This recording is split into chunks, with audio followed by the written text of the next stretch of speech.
Hello and welcome. I'm a hotel AI expert, and it's my pleasure to welcome all of you, the students of Europe Hotel School, to your online learning journey. In the world of hospitality, leadership isn't just a title, it's the engine that drives success.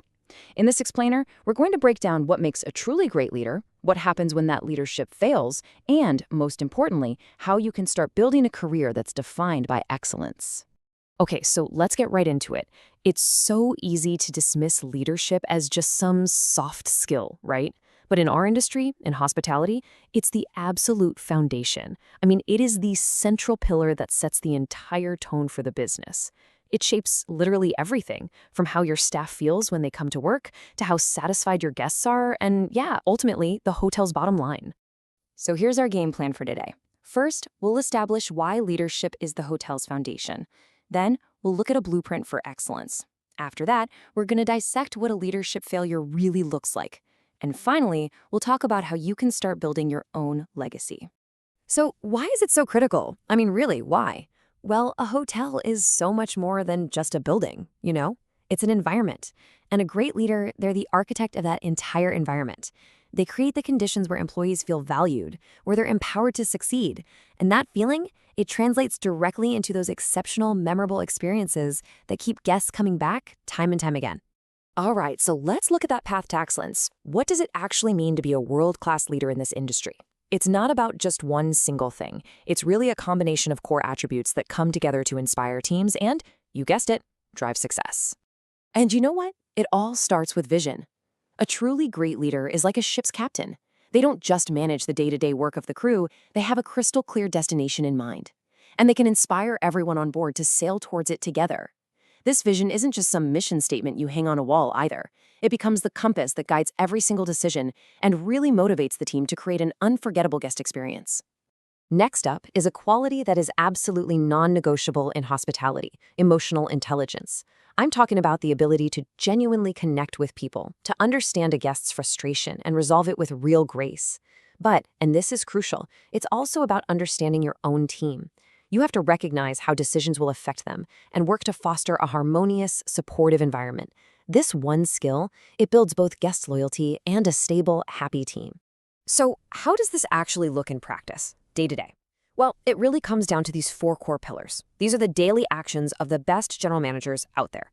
First, they nurture talent. They invest in their team's skills. Second, they champion the guest, making that guest experience the ultimate priority always. Third, they communicate clearly, making sure everyone, and I mean everyone, understands the vision. And fourth, they embrace adaptability, because let's face it, our industry never ever stands still. And this right here, this is the result. When those pillars are strong, this is what you got: a unified, confident team. Everyone from the front desk all the way to the kitchen is aligned and motivated. Now, this doesn't happen by accident. It's the direct outcome of a leader who actively nurtures talent, who champions the guest, and who communicates with total clarity. So, we've seen the blueprint for success. It's pretty clear, right? But for every leader who follows it, there are others who just don't. And the consequences can be absolutely devastating. So, that brings up a pretty big question. What happens when this blueprint is completely ignored? Okay, let's walk down that other path for a minute: the anatomy of a leadership failure. Understanding these pitfalls is every bit as important as knowing the path to success. These failures aren't random. They typically fall into very specific, interconnected categories that can systematically just undermine a hotel's entire operation. Now, what I find really interesting about this is the stark contrast. On one side, you have a leader with a clear vision that inspires the team and attracts guests. But without it, you have a vacancy. And I'm not just talking about empty rooms. I'm talking about a vacancy of purpose. The team has no direction, morale absolutely plummets, and your business? It inevitably suffers. And it's the exact same story with communication. When it's clear, when it's transparent, it builds trust and gets everyone pulling in the same direction, working towards a shared goal.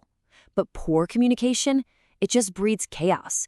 It leads to constant misunderstandings. It erodes morale, and it results in total mismanagement of the operation. The difference between the two is just night and day.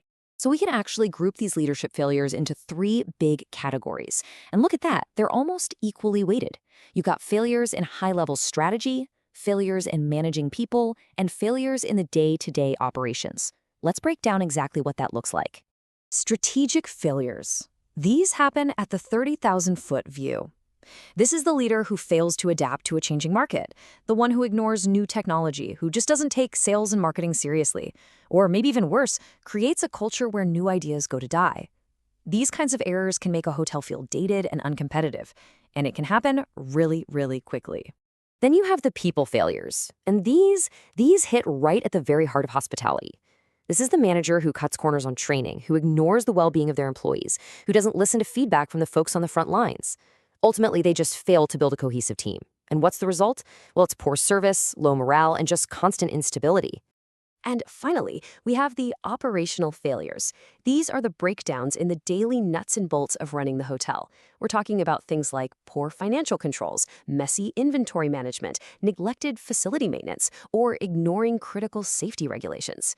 These failures don't just hurt the guest experience, they directly damage the hotel's reputation and, of course, its profitability. This quote really just hits the nail on the head. If you see high staff turnover at a property, don't just see it as a staffing problem, see it as a leadership problem. It is a massive red flag. And as it says right there, it's a super costly cycle. You're constantly burning money on recruitment and training, and you never achieve that operational stability you need to deliver consistent, high-quality service. So the most crucial point to take away from this is that these failures are not isolated incidents. They all feed each other. A strategic failure to innovate, for instance, leads to operational inefficiencies. A people failure, like poor training, leads directly to a decline in service. It becomes this vicious cycle of poor morale, declining service quality, and ultimately, a whole lot of financial loss. But here's the empowering part. This is the good news. Knowing both paths, that blueprint for excellence and the anatomy of failure, it gives you a choice. So this final section is all about how you can consciously choose that path to excellence and start building your own leadership legacy, starting right now, today. Your path forward is built on these conscious choices. Choose to be the visionary who inspires others. Choose to nurture your people and invest in their growth. Make it your personal mission to champion the guest. And maybe above all, commit to being a lifelong learner, always ready for the change and innovation that defines our incredible industry. These are the choices that forge great leaders. So I'll leave you with this final thought to consider as you continue on your journey. Our world is changing faster than ever before. Technology is constantly evolving, and right along with it, so are the expectations of our guests. So, in that new landscape, what do you believe will be the single most important quality for the next generation of hotel leaders? Something to think about. Thank you.